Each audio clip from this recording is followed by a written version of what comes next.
क्या हाल बच्चों। Previous lectures में हमने अभी तक अमाइंस से कन्वर्जन सीख ली, सारे तरह के अमाइंस के, एलिफेटिक अमाइंस के, एरोमेटिक अमाइंस के, विद एनसीईआरटी क्वेश्चन।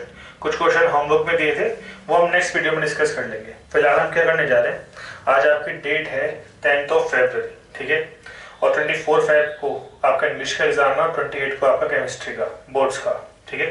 तो हम आज से क्या करने जा रहे हैं, एक सीरीज स्टार्ट करने जा रहे हैं, ठीक। हम डेली एक चैप्टर खत्म करेंगे, ठीक। सबसे पहले हम क्या करने जा रहे हैं, ऑर्गेनिक केमिस्ट्री जितने भी चैप्टर्स हैं सबकी एक एक लेक्चर में थ्योरी खत्म करेंगे। तो ऑर्गेनिक केमिस्ट्री में कितने लेक्चर्स हैं आपके, देखो चैप्टर्स कौन कौन से हैं। पहला chapter haloalkane and haloarenes, फिर एल्कोहल, फिनॉल एंड ईथर, उसके बाद aldehyde, ketone, carboxylic acid, fourth chapter कामाइंस, उसके बाद बायोमोलिक्यूल्स। ये 5 चैप्टर 5 दिन में पूरी थ्योरी कंप्लीट, ठीक है। कन्वर्जन का एक पार्ट हम कर चुके हैं, एक लेक्चर और डल जाएगा आपका कल या परसों में, जिसमें ऑलमोस्ट ऑर्गेनिक केमिस्ट्री जितने भी कन्वर्जन है सारे उस स्टार्ट से हो जाएंगे, ठीक। तो कन्वर्जन उतनी टेंशन लेने वाली बात है नहीं, ठीक है। तो आज हम क्या करने वाले हैं, ऑर्गेनिक केमिस्ट्री का फर्स्ट चैप्टर स्टार्ट करेंगे और ट्राई करेंगे उसको आज ही खत्म करें, ठीक है। आज नहीं खत्म हो पाएगा तो कल एक लेक्चर और ले लेंगे, जिसमें 15 या 20 मिनट का बचेगा जो खत्म हो जाएगा, ठीक। बहुत लंबा लेक्चर नहीं रखेंगे, मैक्सिमम ट्राई करेंगे 40 to 45 मिनट के ड्यूरेशन में इस चैप्टर को खत्म कर दिया जाए, ठीक। तो बहुत ध्यान से कंटिन्यूसली पहले थ्योरी रिवाइज कर लो, फिर हम एनसीईआरटी एक्सरसाइज हर चैप्टर के क्वेश्चन डिस्कस करेंगे जो इंपॉर्टेंट है एग्जाम्स में। और मैं आपसे साफ साफ कह रहा हूँ, इतना इनफ है आपके बोर्ड एग्जाम के लिए जितना हम करेंगे, ठीक है। पहले थ्योरी पोर्शन रिवाइज करेंगे 5 दिन में, फिर कंटिन्यूसली ऑर्गेनिक के क्वेश्चन करेंगे, ठीक है। तो सारा डर खत्म हो जाएगा आपका। अब सिलेबस बहुत रिड्यूस हो गया आपका, बहुत ज्यादा टेंशन लेने वाली बात नहीं है। तो चलिए शुरू करते हैं, haloalkane and haloarenes. तो चैप्टर है आपका haloalkanes and haloarenes.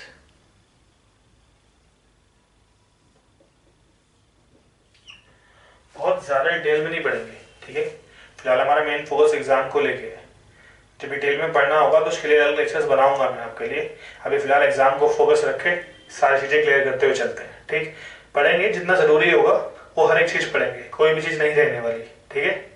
तो चलिए, हेलो एल्केन हेलो एरेन्स, ये दोनों ही कंपाउंड जो होते हैं वो होते क्या है, वो हेलोजन डेरिवेटिव्स होते हैं। Halogen derivatives of hydrocarbon. Hydrocarbon क्यों कह रहा हूं, क्योंकि कंपाउंड शुड बी एलिफेटिक और इट कैन बी एरोमेटिक। अब इसका मतलब क्या है, हेलोजन डेरिवेटिव्स का मतलब क्या है, ठीक। दोनों को समझते हैं आसानी से। सपोज पहले समझते हैं हेलो एल्केन। हेलो एल्केन्स क्या होते हैं, देखो हेलो जो वर्ड है यहाँ पर वो हेलोजेंस के लिए है, और एल्केन्स जनरल फॉर्मूला हम पढ़ के आए हैं CnH2n+2, यानी ऐसे कंपाउंड्स जिसमें हाइड्रोजन जो होते हैं वो कार्बन के दोगुने से 2 ज्यादा होते हैं, ठीक। सपोज अगर मुझको एक कार्बन का एल्केन बनाना है तो कार्बन और उसमें हाइड्रोजन कितने होंगे, ट्वाइस ऑफ कार्बन से 2 ज्यादा, यानी 1 × 2 2 + 2 4। तो एक कार्बन का एल्केन है। और तो स्ट्रक्चर वाइज देखें तो ये इसकी बॉन्ड फॉर्मेशन इस तरीके से हो रहा है, 4 बॉन्ड है, सिंगल बॉन्ड हाइड्रोजन से बना हुआ है। अगर एक हेलोजन रिप्लेस कर दिया जाए हाइड्रोजन से तो एक कंपाउंड बनेगा CH3X, ठीक है। आप देख रहे हो ये जो कंपाउंड था उसका ओरिजिनेशन जो है वो एक एल्केन है, हाइड्रोकार्बन है, लेकिन हमने उसका एक रिप्लेसमेंट कर दिया है हेलोजन से, इसलिए हम उसको हेलोजन डेरिवेटिव्स बोल रहे हैं हाइड्रोकार्बन का। यानी एक ऐसा कंपाउंड जो ओरिजिन से एक हाइड्रोकार्बन ही था, लेकिन हेलोजन का एक्सचेंज करने के बाद, हेलोजन का डेरिवेटिव बनाने के बाद वो एक नया कंपाउंड बना रहा है, जिसको हम बोल रहे हैं हेलो एल्केन। क्लियर हो गई बात, सिंपल सी चीज थी।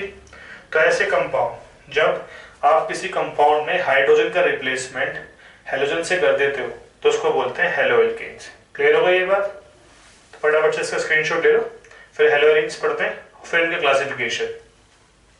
या एक काम करते हैं, हेलो एरेन्स पहले ही समझ लेते हैं। देखो हेलो एरेन्स, फटाफट से पहले आप स्क्रीनशॉट ले लो, जगह कम पड़ जाएगी यहाँ पर।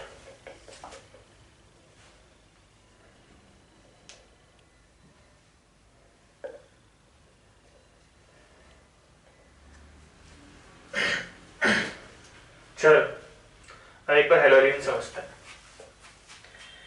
हेलोरिन्स का मतलब क्या है? अगर आप जब ने एलिफेटिक हाइड्रोकार्बन में से हाइड्रोजन का रिप्लेसमेंट किया था हेलोजन से, तो उस कंपाउंड को हम हेलोएल्केन बोल रहे थे। वहीं अगर आप बेंजीन से हाइड्रोजन का रिप्लेसमेंट कर देते हो या किसी एरोमेटिक हाइड्रोकार्बन से हाइड्रोजन का रिप्लेसमेंट कर देते हो हेलोजन से, उसको बोलते हैं एरोमेटिक हाइड्रोकार्बन। ठीक है, वो कैसे होते हैं, या फिर उनको बोलते हैं हेलोएरिन्स।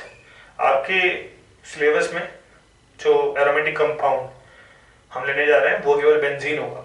ठीक, तो कैसे? ये बेंजीन है। अगर हम ध्यान से देखें तो ये केवल एक लाइन एंगल फॉर्मूला है। ठीक है, लाइन एंगल फॉर्मूला आपने कार्बन के रिप्रेजेंटेशन में पढ़ा होगा, यानी एक ऐसा फॉर्मूला जिसमें हम कार्बन को and position, terminal positions and joints पे रिप्रेजेंट करते हैं और हाइड्रोजन का रिप्रेजेंटेशन इनमें नहीं करते। तो अगर मुझे इसकी कंप्लीट स्ट्रक्चर बनानी हो तो वो कैसे बनाएंगे?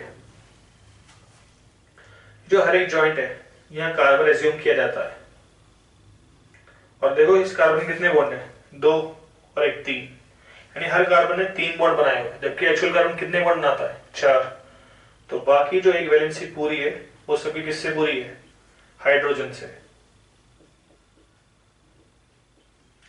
अगर इस एरोमेटिक हाइड्रोकार्बन में हाइड्रोजन का रिप्लेसमेंट हेलोजन से हो जाए, halogen can be chlorine, fluorine, bromine and iodine. ठीक है, तो जो कंपाउंड आपका बनेगा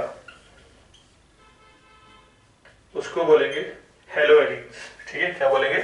हेलोएरिन्स। कॉमन नेम बोलते हैं हेलोबेंजीन। क्लियर हो गया? क्योंकि आपने बेंजीन में हेलोजन ऐड किया है। ठीक है, तो इसको हेलोबेंजीन भी बोलते हैं। क्लियर हो गई ये बात? तो ये आपका बेसिक इंट्रोडक्शन हो गया एरोमेटिक हाइड्रोकार्बन के हेलोजन डेरिवेटिव्स का और एलिफेटिक हाइड्रोकार्बन के हेलोजन डेरिवेटिव का, या फिर हम कह सकते हैं हेलोएल्केन्स एंड हेलोएरिन्स का। तो फटाफट से इसका स्क्रीनशॉट ले लो, फिर फटाफट से इसका क्या पढ़ते हैं? क्लासिफिकेशन। ठीक है, चलिए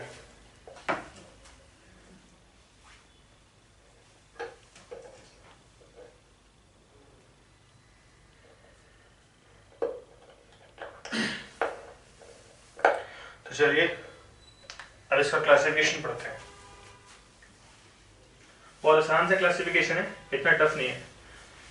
इंट्रोडक्शन में हम थोड़ा स्लो चले, अब फटाफट से बहुत तेजी से चैप्टर को खत्म करते हैं। ठीक है, तो फटाफट से ध्यान से बैठो, बिल्कुल फोकस यहाँ बोर्ड पर। तो देखो क्लासिफिकेशन जो हम करने वाले हैं वो 2 बेस पे करने वाले हैं। पहला, number of halogen items attached to the compound. ठीक है, दूसरा हम जो करने वाले हैं ऑन द बेसिस ऑफ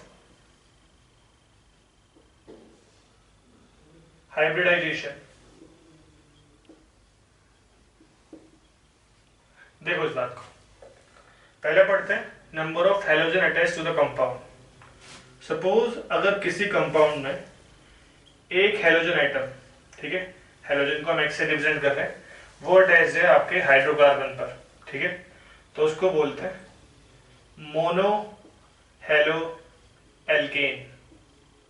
ठीक है, ये मोनो हेलो एल्केन जो है इसका मतलब क्या है? मोनो वर्ड जो यूज किया जाता है वो किया जाता है सिंगल के लिए।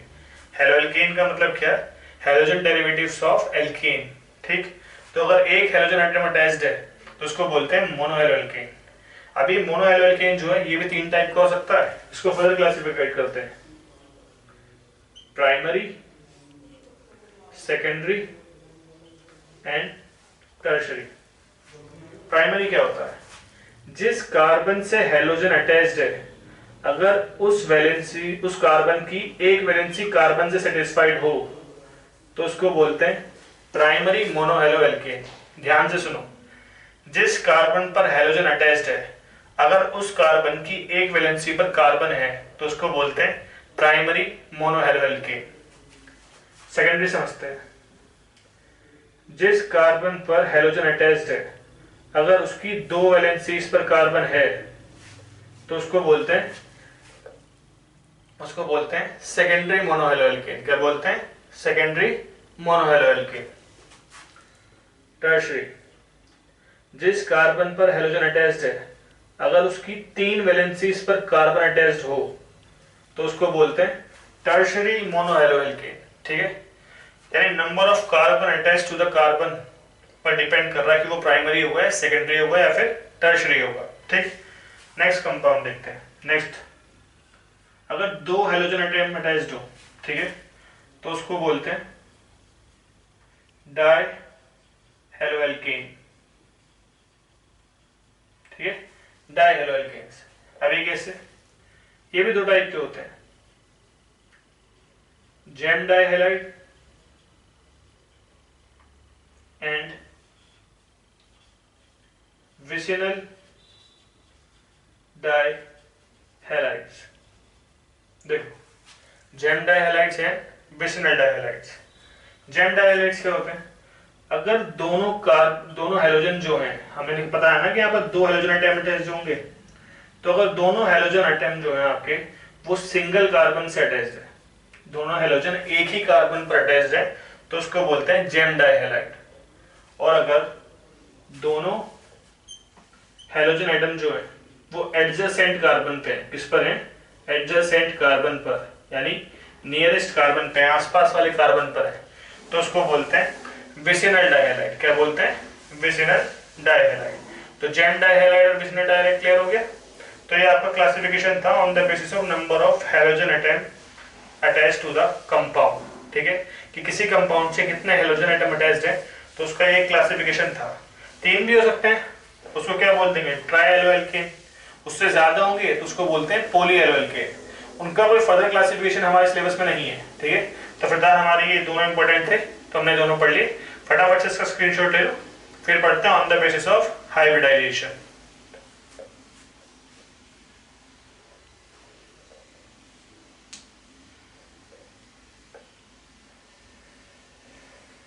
चलो, अब हम पढ़ने वाले हैं classification on the basis of hybridisation.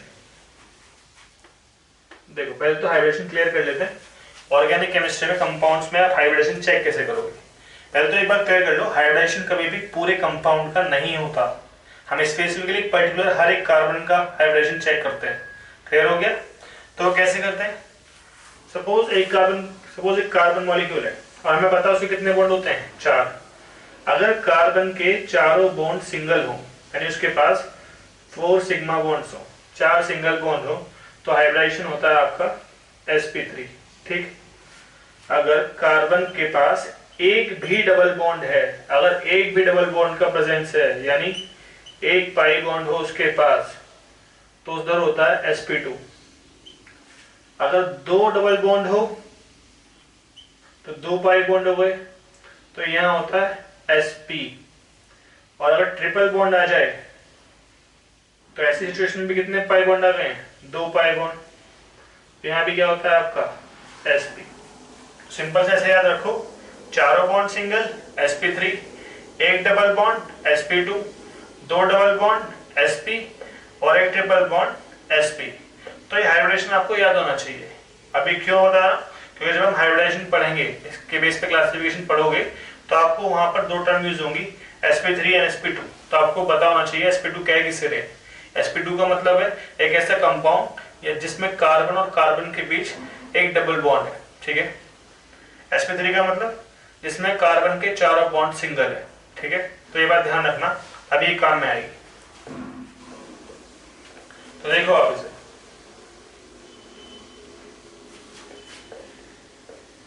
देखो तो हाइब्रिडेशन के बेसिस पे 2 टाइप के हैं।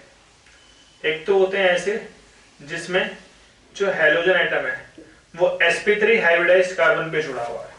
ये 2 टाइप के होते हैं।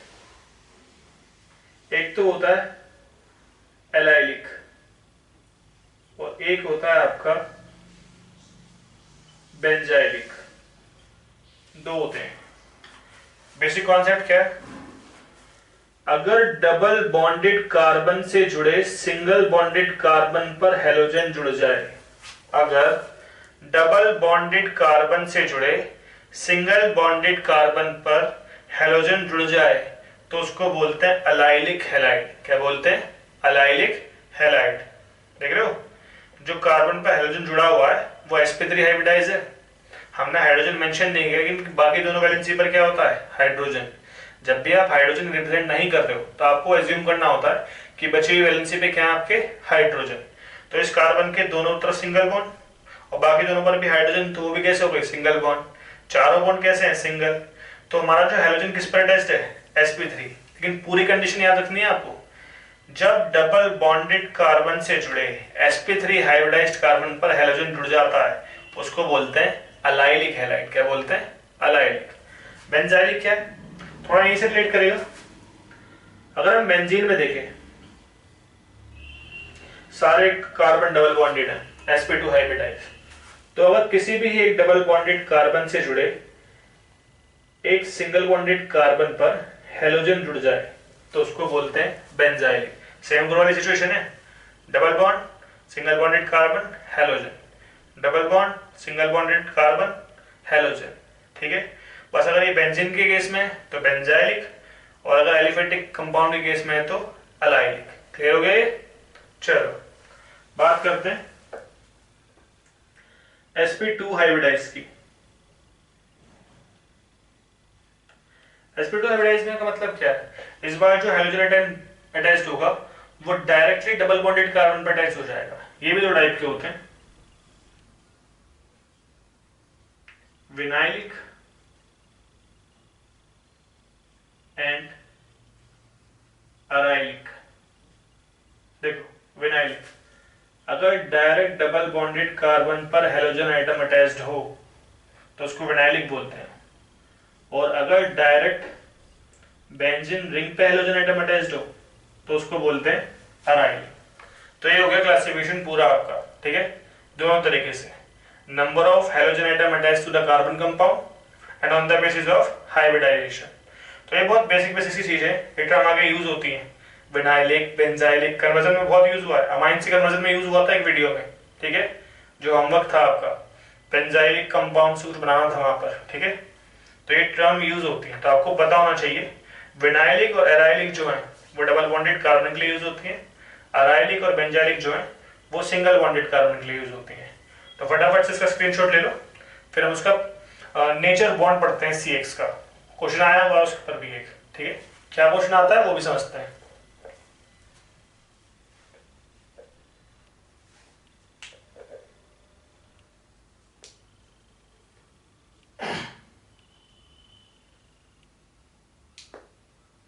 तो चलिए पढ़ते हैं क्या क्वेश्चन आया हुआ है आपके बोर्ड में।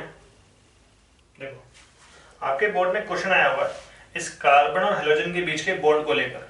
वो क्या क्वेश्चन है समझते हैं। तो नेक्स्ट टॉपिक हमारा वही रहेगा। नेक्स्ट टॉपिक जो हमारा है वो है nature of CX bond. Nature of CX bond. तो चल पढ़ते हैं। Nature of CX bond. ये कार्बन और हेलोजन के बीच का जो बॉन्ड है वो होता कैसे है? जनरली हम बोलते हैं कार्बन और हेलोजन के बीच का जो बॉन्ड होता है वो आपका कैसा होता है? कार्बन का जो बॉन्ड होता है वो मेनली नॉन पोलर होता है। लेकिन अब यहाँ ध्यान दो, कार्बन और हेलोजन इन दोनों के बीच की इलेक्ट्रोनेगेटिविटी में बहुत ज्यादा डिफरेंस होता है। ये हाईली इलेक्ट्रोनेगेटिव एलिमेंट होते हैं। तो होता क्या है, जिस एलिमेंट की इलेक्ट्रोनेगेटिविटी ज्यादा होती है ये बॉन्ड पेयर के जो इलेक्ट्रॉन है वो सिर्फ शिफ्ट हो जाते हैं। क्या जाते हैं? शिफ्ट। अब ये बॉन्ड पेयर ऑफ इलेक्ट्रॉन क्या है? अगर कार्बन किसी एलिमेंट सपोज XYZ कुछ भी ले लिया, वो बॉन्ड बना रहा है तो एक इलेक्ट्रॉन ये देता है, एक इलेक्ट्रॉन ये देता है, तो एक इलेक्ट्रॉन के पेयर से एक बॉन्ड बनता है। समझ रहे हो? दो इलेक्ट्रॉन एक बॉन्ड बनाते हैं। तो ये पेयर किस तरह शिफ्ट रहता है? थ्योरेटिकली तो ये कहाँ शिफ्ट होना चाहिए? ये दोनों के बीच में रहना चाहिए, लेकिन ये उस तरफ शिफ्ट हो जाता है जिधर इलेक्ट्रोनेगेटिविटी ज्यादा होती है। अगर हेलोजन की इलेक्ट्रोनेगेटिविटी ज्यादा है तो ये bond pair of electron shift हो जाएंगे हेलोजन की। ट्रांसफर नहीं हुआ है, हल्का शिफ्ट हुए हैं। जब शिफ्ट हुए हैं तो हुआ क्या है, इस पर आ जाता है पार्शियल नेगेटिव चार्ज और इस पर partial positive charge. Partial charge आता है, कंप्लीट चार्ज नहीं आ रहा है यहाँ पर, ठीक है, आयंस नहीं बनेंगे, केवल पार्शियली चार्ज जनरेट हुआ है। पार्शियली सही पर चार्ज तो जनरेट हो गया, तो हम क्या बोलते हैं, तो नेचर जो होती है इस कंपाउंड की, यानी हेलोअल्केन्स में CX बॉन्ड की, वो होती है पोलर। ठीक है, कैसी होती है, पोलर होती है, ये बात ध्यान रखना। क्लियर हो गया? तो ये कंपाउंड जो होता है पोलर होता है, ठीक है, पोलर होता है। लेकिन क्वेश्चन क्या आता है, क्वेश्चन ये आता है कि CX बॉन्ड की नेचर पोलर है, तो आपने एक स्टेटमेंट पढ़ा होगा, लाइक डिसॉल्व्स लाइक। पोलर जो होते हैं वो पोलर सॉल्वेंट में घुलते हैं, नॉन पोलर सॉल्वेंट में। ये पोलर होने के बाद भी वाटर में इनसॉल्युबल है, क्यों, क्या रीजन है ऐसा? देखो, माना कि ये पोलर है, लेकिन but it is insoluble in water due to no formation of hydrogen bond। देखो, सॉल्युबिलिटी का ये भी एक फैक्टर डिपेंड करता है। अगर आप वाटर में किसी चीज को घोल रहे हो, उसका मतलब क्या है, वाटर में कंप्लीटली सोल्यूबल होने के लिए उसे वाटर से बॉन्डिंग करनी पड़ेगी। और हाइड्रोजन बनाता है हाइड्रोजन बॉन्ड, वाटर जो बनाता है, और यहाँ हाइड्रोजन बॉन्डिंग नहीं हो पाती है। ठीक है, तो हाइड्रोजन बॉन्ड के फॉर्मेशन ना होने की वजह से ये वाटर में इनसॉल्युबल होते हैं, यानी ये पोलर सॉल्वेंट में क्या होते हैं, इनसॉल्युबल। किसमें सॉल्युबल होते हैं ये, soluble in non polar solvent. Exam का आया हुआ क्वेश्चन है, पोलर होने के बाद भी वाटर में इनसॉल्युबल क्यों है। ठीक है, बहुत सिंपल सा क्वेश्चन है और आंसर भी बहुत सिंपल सा है कि बस हाइड्रोजन बॉन्ड फॉर्मेशन नहीं करता तो वाटर इनसॉल्युबल है, बात खत्म। ठीक है, लेकिन ये बहुत सिंपल चीज ना, एग्जाम के टाइम पे याद नहीं आती, ध्यान रखना। आया हुआ क्वेश्चन है नेचर ऑफ CX बॉन्ड से, तो फटाफट से इसका स्क्रीनशॉट ले लो। चलते हैं प्रिपरेशन पे।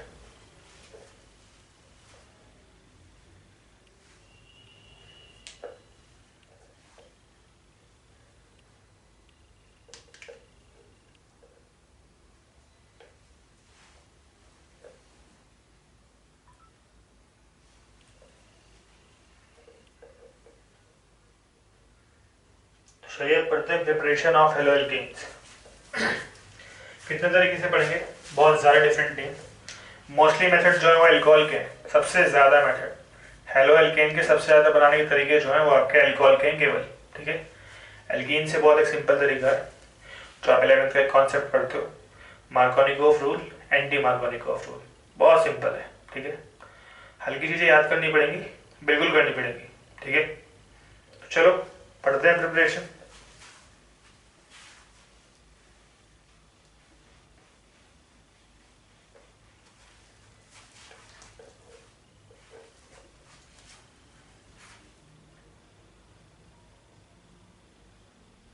Preparation of हेलोअल्केन्स। पहले हेलोअल्केन्स के लिए पढ़ेंगे, फिर पढ़ेंगे हेलोअरीन्स के लिए। ठीक है, थोड़ा सिंप्लीफाई हो जाएगा, डिफरेंशिएट हो जाएगा, वरना सारी चीजें मिल जाएंगी एक जगह। क्लियर हो गया? चलो, तो सबसे पहले हम पढ़ने वाले हैं बाय अल्कोहल। एक ही फ्लो चार्ट में पढ़ेंगे, कैटेगराइज कर लेते हैं। मैं आपको कुछ ये सिंप्लीफाई कर दूं। एल्काइल फ्लोराइड बनता नहीं है अल्कोहल से, तो इसको हटा दो। तो 3 पार्ट में कैटेगराइज कर लेते हैं रिएक्शन। आपको ROH से बनाना है, और बनाना क्या क्या है, देखो, RCl, RBr एंड RI। ठीक है, ये तो बन नहीं रहा ना, RF फॉर्मेशन नहीं होता। अब ये तीनों फॉर्मेशन होंगे। अब क्या क्या रिएजेंट यूज कर सकते हैं, ऐसा है ना कि 6 रिएक्शन अलग करके याद करने से अच्छा है, प्रोडक्ट सेम बन रहा है उसको एक बार में खत्म कर देते हैं। चलो कैसे करते हैं, RCl ROH कितने कन्वर्जन पढ़ के आए हो अभी। चलो, first reagent PCl3, PCl5 SOCl2। अभी तक तो यार 3 वीडियोस में, प्रीवियस वीडियोस में यही सीखे, तो ये चीज़ तो याद आ जानी चाहिए, ठीक है। उसके अलावा कोई और है? हाँ जी बिल्कुल है। Fourth HCl plus ZnCl2। तो ये 4 रिएजेंट है जो अल्कोहल को कन्वर्ट कर देंगे RCl में। अब क्या हमको बाय प्रोडक्ट याद करने की जरूरत है? नहीं, बहुत ज़्यादा जरूरत नहीं है, पर 3 रिएजेंट ऐसे हैं जो आपको आगे भी देखने को मिलेंगे, और वो पूरी ऑर्गेनिक केमिस्ट्री में 99% या 95% सेम रिएक्शन शो करते हैं। तो उनके बाय प्रोडक्ट याद कर लेते हैं। कैसे? जब भी PCl3 से रिएक्शन होगी तो बाय प्रोडक्ट में H3PO3 रिलीज होगा। PCl5 से रिएक्शन कराओगे तो POCl3 प्लस HCl। जब भी SOCl2 से कराओगे SO2NHCl। तो ये 3 बाय प्रोडक्ट्स हैं रिएक्शन के जो मेनली यूज हो जाते हैं कई जगह, ठीक है। मेनली आपके रीजनिंग वाले क्वेश्चंस में जो A और B वाले क्वेश्चन आते हैं, तो वहाँ ये हेल्पफुल हो जाते हैं थोड़े से आइडेंटिफिकेशन के लिए कि यहाँ पे H3PO3 है तो PCl3 होगा, ठीक है। और एक बहुत क्लियर सी बात है, ठीक है। चलो तो समझ में आ गया। तो अगर आपको अल्कोहल से एल्काइल हैलाइड तक जाना है, क्लोराइड तक, ठीक है, एल्काइल क्लोराइड तक, तो ये 4 रिएजेंट है और ये 3 के बाय प्रोडक्ट, ठीक है। इजी टू लर्न, बहुत ज़्यादा डिफरेंस नहीं है, ठीक है। तो PCl3 PCl5 SOCl2 पिछले 3 लेक्चर से पढ़ते हुए आ रहे हैं, तो उसमें इतना कुछ याद करने वाला है नहीं। बात करते हैं आयोडीन। एक ही रिएजेंट है, red phosphorus and I2। Br की बात कर लेते हैं। 2 ही तरीके हैं। पहला NaBr प्लस एसिड, सेकेंड आपका रेड फॉस्फोरस एंड Br2। तो ये अल्कोहल की प्रिपरेशन है। टोटल कितनी की रिएक्शन होगी? काउंट करके बताओ। 4 तो 6 और एक 7। तो 7 तरीके हैं अल्कोहल से हेलो एल्केन बनाने के, एल्काइल हैलाइड बनाने के, ठीक है। सारे जो है यहाँ पे बिल्कुल क्लियरली मेंशन है। और ध्यान रखना रेड फॉस्फोरस की प्रेजेंस में ही रिएक्शन होगी, उसका एक रीजन होता है। आयोडाइड की रिएक्शन जो होती है, जब आप अल्कोहल से हैलाइड बना रहे हो, स्पेशली आयोडाइड, तो एक रिवर्सिबल प्रोसेस है। तो जैसे जैसे प्रोडक्ट कन्वर्ट होता है तो वो वापस रिएक्टेंट में कन्वर्ट होता है। तो उसके लिए हम क्या करते हैं? रेड फॉस्फोरस यूज करते हैं, ठीक। एक और रिएक्शन है जहां पर रिएक्शन को इरिवर्सिबल बनाने के लिए हम क्या करते हैं, उसमें आयोडिक एसिड डालते हैं, HiO4। क्या डालते हैं? HiO4। यहाँ मेंशन नहीं कर रहे हैं उसे, क्वेश्चन आया हुआ है तो ध्यान रखना। तो बस ध्यान रखना, कहीं भी अगर आयोडीन के प्रिपरेशन यानी RI के प्रिपरेशन में कोई भी आपसे क्वेश्चन पूछ रहा है कि ये क्यों किया गया है, तो बस इतना से लिखना है, to make the reaction irreversible. Generally iodine का फॉर्मेशन जो है, अल्काइल आयोडाइड का फॉर्मेशन जो है, वो एक रिवर्सिबल प्रोसेस है। To make it irreversible we have to add a new reagent, ठीक है, न्यू रिएजेंट और न्यू फैक्टर। तो ध्यान रखना, तो उस रिएक्शन को रिवर्सिबल बनाने के लिए हम अलग चीज ऐड करते हैं। क्लियर हो गया? तो ये अल्कोहल का प्रिपरेशन था, 7 रिएक्शन। हम ऐसे 7 रिएक्शन अलग अलग लिखते हैं, बहुत ज्यादा स्पेस ज्यादा, सिंपली इसमें खत्म हो गया, ठीक है। तो कैटेगराइज कर लेते हैं, सिस्टमेटिक पैटर्न पे पढ़ो। ऐसा नहीं है कि पहले क्लोरीन की पढ़ा दूं, ब्रोमीन की, और फिर इसकी, और फिर 3 वीडियो, ठीक है। तो इतना लंबा नहीं खींचेंगे वीडियोस को, बहुत जल्दी पढ़ेंगे। ये अल्कोहल की प्रिपरेशन है, फटाफट से स्क्रीनशॉट लो, फिर पढ़ते हैं बाय एल्कीन्स।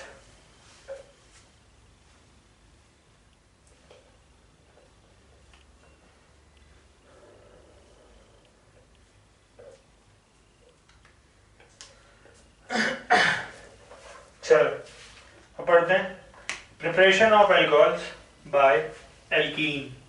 बहुत आसान तरीके से, ठीक है, बहुत आसान, एक बार में क्लियर हो जाएंगी चीजें, थोड़ा सा दिमाग लगाना पड़ेगा। देखो एल्कीन से सीख रहे हैं। आपको पता है एल्कीन्स 2 टाइप की हो सकती है। इट कैन बी सिमेट्रिकल और एसिमेट्रिकल, ठीक। सिमेट्रिकल क्या है? अगर एल्कीन में डबल बॉन्ड के दोनों साइड सेम टाइप का एक मॉलिक्यूल है, जैसे यहाँ भी CH2 है, यहाँ भी CH2 है, ठीक। डबल बॉन्ड में इधर भी सिमेट्री है, उधर भी सिमेट्री है। अगर इसको ऐसे डिवाइड कर दिया जाए तो आपको सेम कंपाउंड दिख रहा है, क्लियर हो गया? तो ये सिमेट्रिकल हो गया। अगर डबल बॉन्ड के दोनों तरफ डिफरेंट नंबर ऑफ कार्बन है, देख रहे हो, एसिमेट्रिकल। अब ये बनाते कैसे हैं? कुछ नहीं करना आपको, सिंपली सिंपली बिल्कुल एकदम HX का एडिशन कराना है। तो एल्कीन से कैसे करेंगे? By the addition of HX, hydrogen halides. पहली बात समझो, एडिशन रिएक्शन यानी कोई भी चीज रिलीज नहीं होगी, बाई प्रोडक्ट नहीं बनने वाले। जो चीज आप रिएक्शन में ऐड कर रहे हो बस वो एज इट ऐड हो जाएगी। अब ऐड करने का तरीका क्या है वो समझो। सिमेट्रिकल एल्कीन, अगर आप HX से रिएक्शन कराओगे तो यहाँ पर H पॉजिटिव X नेगेटिव, ठीक है। तो CH2 एक बॉन्ड टूटेगा, एक वैलेंसी यहाँ खाली, एक वैलेंसी यहाँ खाली। अगर डबल बॉन्ड से सिंगल बॉन्ड पे आ गए तो एक बॉन्ड उसका कम हो गया और एक इसका कम हो गया, सिंपल बात है। तो यहाँ पर किसी भी बॉन्ड पर आप हाइड्रोजन जोड़ सकते हो, किसी बॉन्ड पर हेलोजन, कोई रेस्ट्रिक्शन नहीं है, मन मर्जी है आपकी। यहाँ हाइड्रोजन जोड़ दो, यहाँ हेलोजन, कोई दिक्कत वाली बात नहीं है। क्लियर हो गया? बात करते हैं सिमेट्रिकल की। यहाँ भी HX से एडिशन कराते हैं, H positive X negative. Basic तरीका वही है, CH बॉन्ड टूटेगा, एक बॉन्ड यहाँ खाली, एक बॉन्ड यहाँ खाली। अब यहाँ कहाँ लगाना हाइड्रोजन, कहाँ लगाना हेलोजन, यहाँ सिमेट्रिकल का फंडा नहीं लगेगा। तो यहाँ क्या करते हैं, यहाँ जो एडिशन होता है वो होता है अकॉर्डिंग टू मार्कोनिकॉफ रूल। कौन सा रूल? मार्कोनिकॉफ रूल, ठीक है। रूल है क्या? बहुत सिंपल सी भाषा में समझेंगे। नेगेटिव पार्ट वहां ऐड होगा जहां हाइड्रोजन कम है, ठीक है। सिंपली इंग्लिश में लिखाऊंगा, इसकी थोड़ी भी रटनी शुरू कर दोगे तो बहुत बेसिक सा प्रिंसिपल समझो, समझना है, रटना नहीं है। नेगेटिव पार्ट वहां जोड़ दो जहां पर हाइड्रोजन कम हो। देखो नेगेटिव पार्ट क्या है? हेलोजन, दो वैलेंसीज खाली हैं, एक पर दो हाइड्रोजन है और एक पर एक। तो जहां हाइड्रोजन कम है वहां नेगेटिव पार्ट जोड़ दो और दूसरी तरफ हाइड्रोजन। तो इसको हम बोलते हैं मार्कोनिकॉफ रूल, ठीक है, कि नेगेटिव पार्ट वहां जोड़ दो जहां पर हाइड्रोजन कम होंगे। क्लियर हो गई मेरी बात? तो यह था आपका एडिशन। क्लियर हो गया? अब यहाँ एक और बात रह गई है, तो फटाफट से पहले इसका स्क्रीनशॉट ले लो, उसके बाद एल्कीन्स में दो चीजें और समझने वाली है, तो फटाफट से स्क्रीनशॉट ले लो।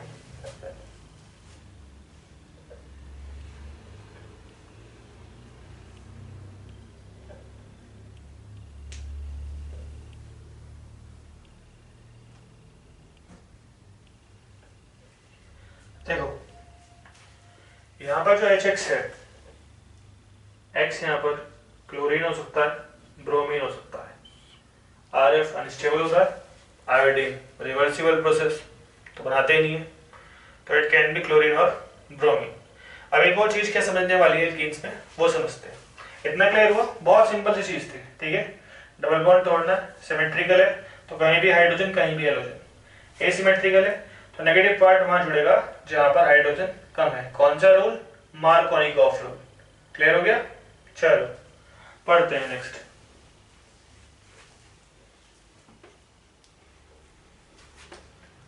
अगर यहां पर आपकी एक एसिमेट्रिकल एल्कीन है, CH डबल बॉन्ड CH2, ठीक है, ये सिमेट्रिकल एल्कीन है। क्लियर हो गई ये बात?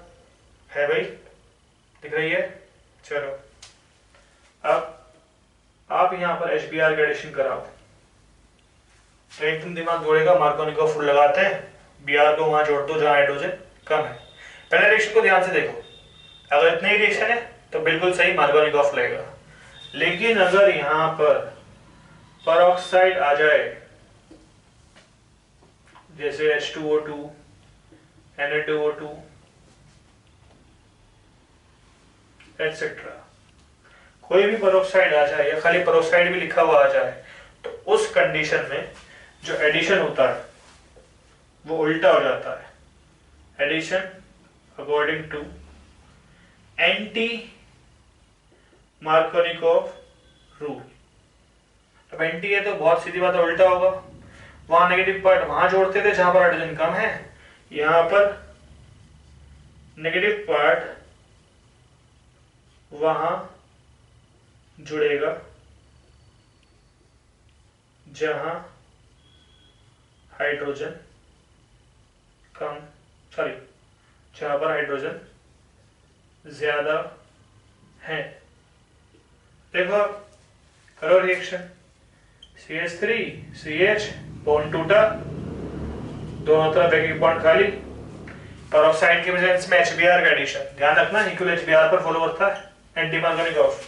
HBr विद पेरोक्साइड तभी एंटी मार्कोनिकोव है, वरना सिंपली मार्कोनिकोव। क्लियर हो गया? चलो फटाफट जोड़ दो नेगेटिव पार्ट वहां जहां पर हाइड्रोजन ज्यादा है, यहाँ Br और यहाँ पर हाइड्रोजन। तो ये भी केस है anti Markovnikov preparation of halogens के लिए। फटाफट से नोट करो इसको।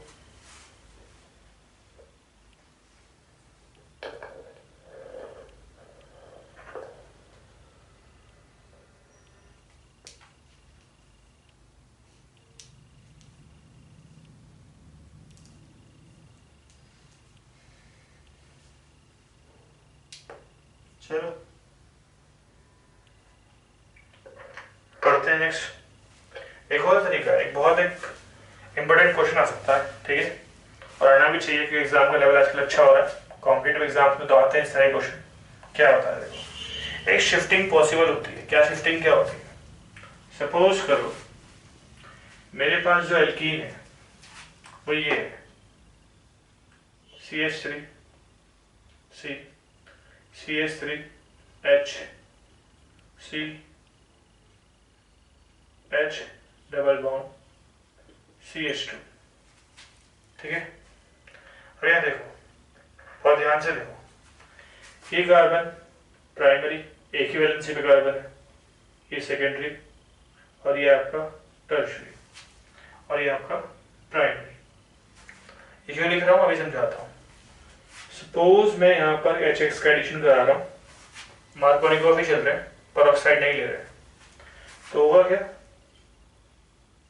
CH3 C CH3 ये एज इट इज जैसे कैसे CH, यहाँ पर क्या होगा आपका नेगेटिव पार्ट वहां जुड़ जाएगा जहां हाइड्रोजन कम है, तो यहाँ पर CH2 और H, ये एडिशन होगा। अब यहाँ पर देखो हैलोजन एटम जो अटैच्ड है वो एक ऐसे कार्बन अटैच्ड है जो कि सेकेंडरी है, जबकि इस कंपाउंड में मोर स्टेबल कार्बन प्रेजेंट है, टर्शियरी। तो ऐसे केस में क्या होता है, जब आपके पास एक मोर स्टेबल कार्बन प्रेजेंट हो कंपाउंड के अंदर, तो यहाँ पर हाइड्राइड शिफ्टिंग होती है। क्या होता है? Hydride shifting. वो क्या होता है? मोर स्टेबल कार्बन का हाइड्रोजन रिप्लेस कर लेता है पोजीशन लेस स्टेबल कार्बन के हैलोजन से, तो कंपाउंड बनेगा CH3 C CH3 हैलोजन यहाँ आ गया, CH हाइड्रोजन इधर और CH2H, ठीक है। क्योंकि हाइड्रोजन की शिफ्टिंग हुई है तो इसको बोलते हैं हाइड्राइड शिफ्टिंग, ठीक है। तो चांसेस है रिएक्शन करने के लिए आ जाए इस तरह की, तो बहुत ध्यान से रिएक्शन करनी है। कहाँ मार्कोनिकोव, कहाँ एंटी मार्कोनिकोव, और कहाँ पर आपको शिफ्टिंग की जरूरत है, देखना स्टेबिलिटी के हिसाब से कार्बन प्रेजेंट है वहां पर या नहीं। क्लियर हो गई ये बात? फटाफट से स्क्रीनशॉट ले लो, बस 2 ही मिनट बचे हैं प्रिपरेशन के, वो भी खत्म करते हैं फटाफट।